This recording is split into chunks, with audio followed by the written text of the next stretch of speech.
And local officials say 30 people were detained overnight in the main city of India administrated Kashmir. Tensions have been high in the disputed region after the Indian government revoked Kashmir's special status earlier this month.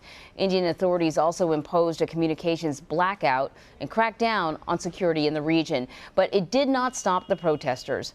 A police official told Reuters the latest arrest went down in an area where people reportedly threw stones at authorities. This weekend, Indian officials started to ease restrictions across Kashmir. So CBS News State Department and Foreign Affairs reporter Christina Ruffini is joining me now from Washington with the latest on what is happening between India and Kashmir. So first off, Christina, I want to go back a little bit. Kashmir has had a special status that basically let them govern themselves for decades, though under the influence of India. Why did India choose to change that? The short answer is because it could. Look, Kashmir is this region near the Indian-Pakistani border that the two sides have been fighting over since 1947. Jammu and Kashmir is technically a part of India, but as you mentioned, there's a special provision in the Indian Constitution called Article 370 that has allowed it to self-govern for decades. Now, India has rather suddenly said that's coming to an end, and it intends to take direct control of the territory. It wants to allow non-Kashmiris the opportunity to buy property there, and it wants to create some 4,000 government positions that it says will help manage the region. This is because Indian President Narendra Modi is coming off a huge re-election victory, and he thinks he has the political capital to get this done. Indian government sources told me this flat out. This has not been possible before because no political party controlled enough of the government, and there would have been a big opposition that would have been hard to overcome. Kashmir is majority Muslim, India is majority Hindu, and taking back this territory is seen as an extremely nationalistic issue that Modi, a populist president, now thinks he has the political power to push through.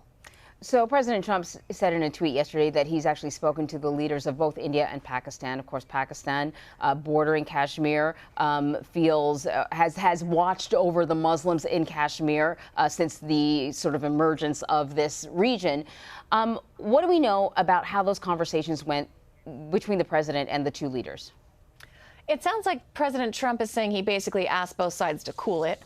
He said he spoke to his two friends, that's Pakistani Prime Minister Imran Khan and Indian President Modi, and asked them to, quote, work towards reducing tensions in Kashmir. A tough situation, he said, but good conversations.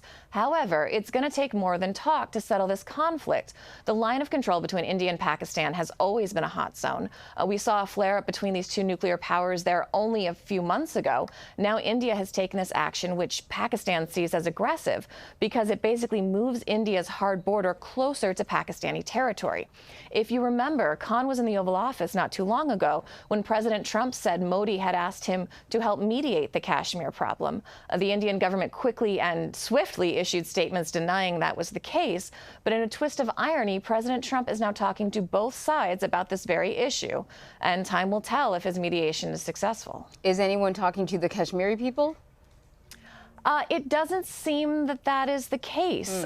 The Indian government has made a lot of justifications as to why they wanted to do this. They said it's largely economic.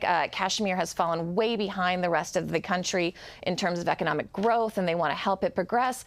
But again, no one really seemed to ask the people who live there what they wanted, and shutting off all forms of communication in this crackdown doesn't make it seem like everyone's going along with this so easily. That was going to be my other question for you. Okay, if it's about, you know, sort of economic development in the region, then why cut off communication, access to the internet? Why the blackout?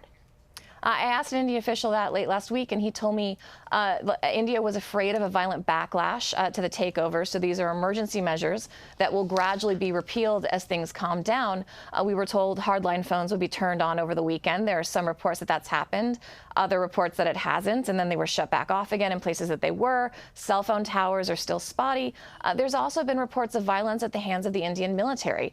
The Indian government abjectly denies that's the case and says any videos or reporting or such are, your favorite phrase and mine, Anne-Marie, fake news. Of course. Hey, listen, before I let you go, Christina, I want to ask you about this news that we've been reporting that the Pentagon is talking about a missile test. Of course, this comes as the U.S. has pulled out of this nuclear treaty with Russia. And, you know, for the longest time, the U.S. has accused Russia of violating the treaty, basically saying that the treaty was being ignored anyway. But, you know, how does this relate to that treaty? And, like, where do we go moving forward? Because it's a little concerning. There are a couple schools of thought about this. The people who are proponents from withdrawing from the treaty, which was it was called the INF Treaty. Basically, it was intermediate nuclear forces. The idea was if you ban kind of shorter range nukes, that gives each side a longer time to see them coming, and so you'll know when you'll have a chance to react, and it just made everyone feel a little bit safer, and it banned a whole class of weapons, anywhere from 500 to, I think it's 5,500 kilometers. Now, we've pulled out of that treaty. The reason the U.S. pulled out, according to the State Department and the White House, is because Russia was already cheating. So we were basically shooting ourselves in the foot by not having these weapons. However, there is a fear that this could once again lead to a Cold War-style arms race. If we get more, then they get more. And now there are other players besides just Russia and the U.S. There's China. There's other countries around the world that might decide they want these weapons. The other issue is, this is a very analog way of thinking about warfare, right? I'm going to shoot you with your rocket, you're going to shoot me with my rocket, and we're all going to glow in the dark. The thing is, there are other ways to conduct warfare that the U.S. is not focused on, such as cyber. There's a lot of new technologies that we could be looking at. And there are some analysts who say the U.S. should be moving away from these older weapons and into new defense systems and new weapons that were never covered by these treaties and are kind of made irrelevant by some of these weapons. Yeah, really good point. Christina, thank you very much. Thank you.